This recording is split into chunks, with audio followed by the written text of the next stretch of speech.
where things stand now, Joel, what is your general take on what the administration has done with a lot of these deals that have been announced? A sort of halfway deal thus far announced with China, and a little bit more than halfway announced with Japan, Korea, United Kingdom, and the European Union.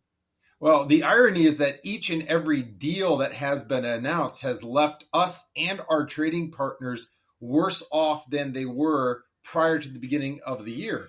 Now, thankfully, some of these so called deals have resulted in tariffs on American consumers being slightly lower than they were in the week prior to the deal. But that doesn't change the fact that if you compare the tariff tax that American consumers are paying today, post trade deals, those tariffs are far higher than they were prior to Trump becoming the 47th president. And to your question specifically on India, that so called Indian trade deal left tariffs of nearly 50% intact on most Indian products. And I ran the numbers with my team over at Advancing American Freedom, and we're estimating that that will be close to the India trade deal alone will result in American families paying about $400 more per year on Indian imports than they were just 1 year ago. Now, is the administration saying that the India deal in particular is the deal, or the 50% represents the non deal tariff rate because there isn't a deal? In other words, are they still using the we're negotiating line to get to a point, or is 50% the expectation for status quo? Well, it's a blend because that 50% is 25% so-called reciprocal tariff. And then there's another 25% that is being imposed on Indian imports as a penalty on them for importing too much Russian oil. And we can, of course, good people can disagree about whether or not we should be restricting Russian oil exports. I'm actually in favor of putting restrictions on Russia as a villain in the world. But whether we should be punishing American consumers and families for an act that India is taking, simply purchasing Russian oil, that does not seem to have the desired effect. If you look at just this past week, you have the Indian president who has been a key ally of the United States in the region. He's been overseas with multiple dictators, including Putin and including the Chinese Communist Party dictator. He's been hobnobbing with them and actually cementing further economic deals. We are driving away a key ally in the region. And to what end?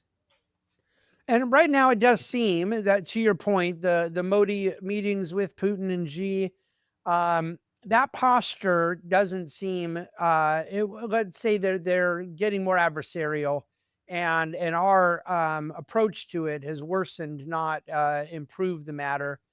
But then, when you look at something that's a more traditional and black and white definition of ally, Canada, UK, Japan, Korea, South Korea, of course, these situations also appear to have resulted in worse, not better deals. So, using just the examples of allies and again, an increased cost to American importers, what is your general take on the good, bad, and ugly of what we have accomplished with those particular geographic blocks? Well, unfortunately, I can't say there's any good with this. It's just a mix of bad and ugly. So I'll give you the ugly. I'll give you the bad. Ugly's worse than bad, right? So the bad would be the deal that we reached with the United Kingdom, but we're still left with a 10% tariff tax on British exports to the United States.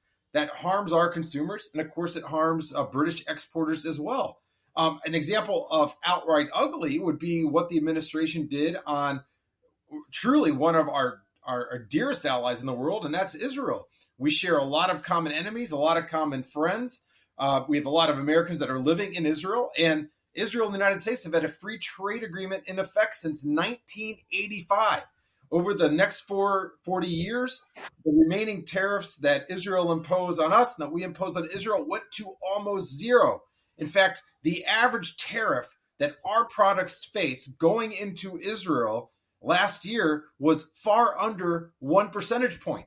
Well, what did we do with Israel? Well, Israel this year said they'll drop all remaining tariffs on all United States exports. It's a small amount remaining, but they said we'll drop all of it. And in response, the Trump administration just imposed a 15% tariff on Israeli exports. That harms our ally. It's going to destroy tens of thousands of Israeli jobs potentially. And it harms us as well, especially as we import quite a bit of Israeli technology. And we actually import quite a bit of Israeli wine.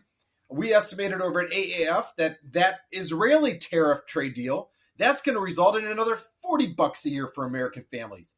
A relatively small amount, but it underscores that even the trade deals that we are reaching with our allies leave us in a worse spot than we were just a year ago. Well, you mentioned that they were essentially offering 0%. They were awfully close to 0% even before. Nobody would deny the ally nature of the relationship between U.S. and Israel. Switzerland is another example of a country that the tariffs that we are wanting to impose are much higher than what they have imposed on us, largely because what they have imposed on us has essentially been near 0%. Now, some of us would point out that the entire conversation, even when you go to Vietnam, South Korea, Taiwan, and others, also undermines the absurdity of the reciprocity justification, because all of this is a byproduct of having rejected and walked away from the TPP discussions of about 10 years ago, where we were really headed to 0% tariffs with a lot of these particular ally nations. Why did the administration ever feel the need to tell us that one of the objectives was reciprocity, if with such an obvious example of Israel, the one you've used, Switzerland, etc., reciprocity had nothing to do with this whatsoever? What was the reason to ever go down that path? This is a difficult question because the data are so clear. We know that our trading partners on average have imposed roughly a 2.5% tariff on our exports, which is actually, I should mention, the tariff that they've been imposing on us is actually lower than the tariffs that we've been imposing on our trading partner. But that's besides the point. The so-called reciprocal tariffs have on average been about 10 times the tariff rate that our trading partners impose on us. There's nothing reciprocal about it. There's nothing in the definition of reciprocity that suggests that the tariff rates that we're imposing is anywhere close to what they're imposing on us. I've heard a number of folks talk about the fact that, well, we're putting in place these reciprocal tariffs that are higher than the tariffs imposed on us because Europe, for instance, has a value-added tax. And it takes several minutes to explain why a value-added tax is not a tariff, why the sales tax is not a tariff.